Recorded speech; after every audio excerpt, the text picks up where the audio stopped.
Hey guys, Selwyn here from WynnStrength.com. On this video, I'll be wrapping up the final week of my temporary template with upper body push and pull day with a focus on the overhead press. So if you've been following along with videos, you know that I have been trying to take a break from standard powerlifting, power building style training and just move into some transitionary training, having some fun along the way and kind of experimenting with different styles and different training types and different movements. So today is going to be the upper body push-pull day with an emphasis on the overhead press. So you'll see first giant set will be the overhead press with some chin-ups on the fat grip bar, followed up with some ab wheel rollouts on the knees. If you know that I've been trying to get to a standing ab wheel rollout, which I haven't tried yet, but I have been working on the volume with the kneeling ab wheel version. So hopefully in the future, by the end of the year, it is October right now, so hopefully by the end of the year we'll be able to work our way up to a standing ab wheel rollout, at least one. And then following up with the giant set, the second giant set of today, which is incline bench press, pendlay rows, and some ab twists. So if you've been following along, you'll know that my program has consisted of upper body push-pull followed by lower body days, alternating 4 days a week. Today we'll be doing shoulders mainly, with the overhead press being that main pressing movement in the horizontal plane, and then we're supersetting that with some chin-ups because it's great to just kind of do the main movement followed by the antagonist movement or an explosive movement of the same way.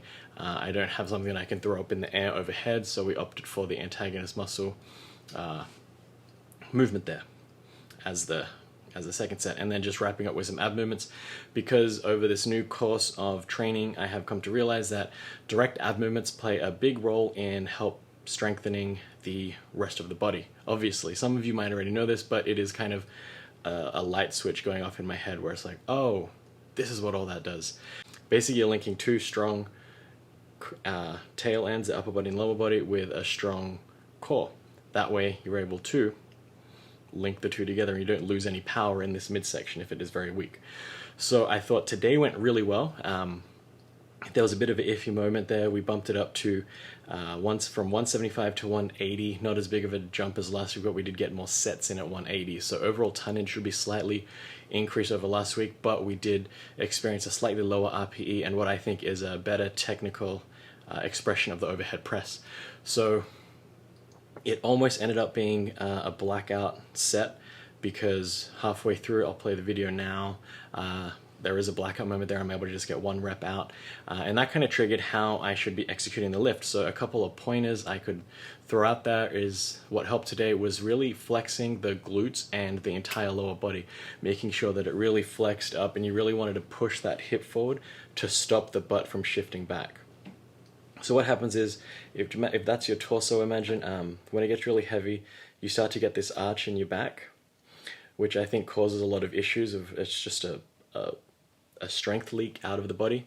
But if you're able to clench the butt really tight, it actually firms up the entire lower part of the body, including this the thoracic, the lumbar spine, so that you have a solid base to press off of. And I think it's that arching of the hyperextension of the lower back that's really causing these blood pressure and blacking out issues. So after that fourth set, we kind of tidied things up a bit, remembered how to execute the lift properly, and implemented a couple of other changes, like flexing that, really gripping the bar as tight as I can. And the other pointer I've learned from Brian Olzer's videos is you want to breathe at the top of the rep. So if you can imagine, you're here with the weight. You don't want to be breathing here. You want to be breathing at the top where there's less pressure resting directly on that chest of yours. So those two things I think really helped today execute the overhead press a lot better than it has in the past. And I think that really helped because we did a 180, we did 3 reps, not as much as last week, but I think the technical execution was there, and I think something to really build up of now that I'm kind of figuring out this overhead press. It's really one of my most struggling lifts right now, so I'm really focusing on that. Couple that with the shoulder issues I've been having, where there's really no shoulder pain with the overhead press, but a lot of shoulder pain with the bench press.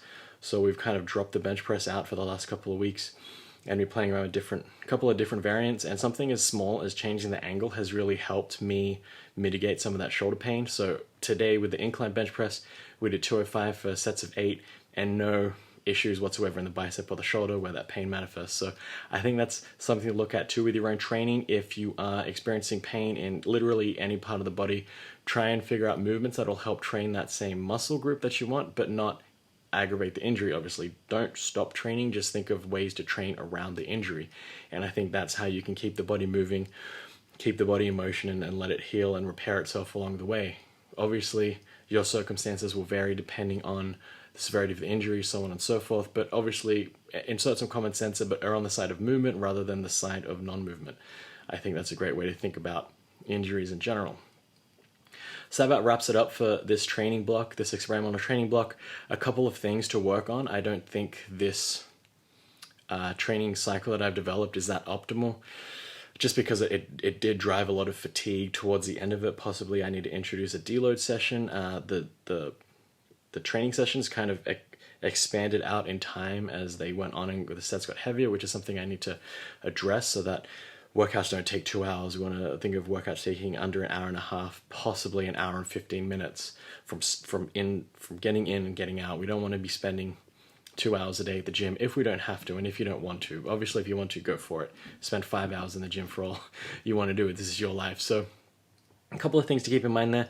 I don't think I'll be releasing any of the program. I will post a link to it based on the blog from what I've created, but again, not optimal. I wouldn't really recommend it, but I will put some critiques of my own program there so that you can see where I went wrong and the thinking that I thought I would have, and then so I'll have the thinking that I thought it would be, execution, and then the afterthoughts, like the debrief, because definitely in between planning and execution, so planning and the aftermath, in that execution phase, you'll see a lot of changes along the way that I made based on just movement, sets, reps, rest periods, everything around that. It was a lot of work that went into it, so not a lot of development because a lot of things were changing, a lot of moving gears here, so not really the best training cycle, but I think it was a good break from the regimented training cycles that I've been in the last couple of months. So all in all, I think it was a great little time to experiment with some movements, throw in some novel movements here and there, but it'll be great to get back onto some standardized training under the help of a coach.